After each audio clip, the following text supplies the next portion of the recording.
ამნისტიის მუხლები ნაწილობრივ გარკვეულია, თუმცა 189 პატიმრის გამოშვება შესაძლოა გარკვეული დროით გადაიდოს. მიზეზად ნანა კაკაბაძე საიას მოთხოვნას ასახელებს, რომლის მიხედვით პოლიტიკური ნიშნით დაკავებულთა საქმის განხილვას პროცედურულად დიდი დრო სჭირდება და შესაძლოა მათი განხილვა საგაზაფხულო სესიამდე ვეღარ მოესწროს.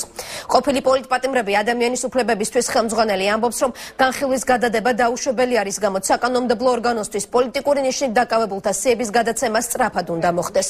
კაკაბაძის ორგანიზაცია მუშაობის საგანგებო რეჟიმში გადადის და ხვალის ქუთაისში მიემგზავრება. პარლამენტთან უკვე შექმნილია უფლებადამცველთა ჯგუფი, რომელიც პოლიტიკური ნიშნით დაკავებულთა საქმეებს სწავლობს.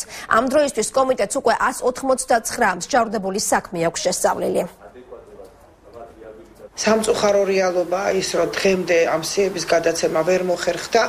თქვენ იცით, რომ ეს ადამიანები დღეს ციხეებში იმყოფებიან უკანონოდ, ვინაიდან ისინი არიან უკანონო პატიმრები და ბუნებრივია ჩვენ ინტერესებში შედის, რომ რაც შეიძლება მალე იქნეს ეს ხალხი გათავისუფლებული. ადამიანის უფლებათა დაცვის კომიტეტის ზათარი მიიღოს კიდე სხვა განცხადებები, სადღაც 2 კვირის ვადაში და ამ პატიმრების მდგომარეობაზედაც იზრუნებს უკვე ადამიანის უფლებათა დაცვის კომიტეტი. პოლიტპატიმრების შემსწავლელი ეს ახალი კომისია ვაგრძელებთ მუშაობას.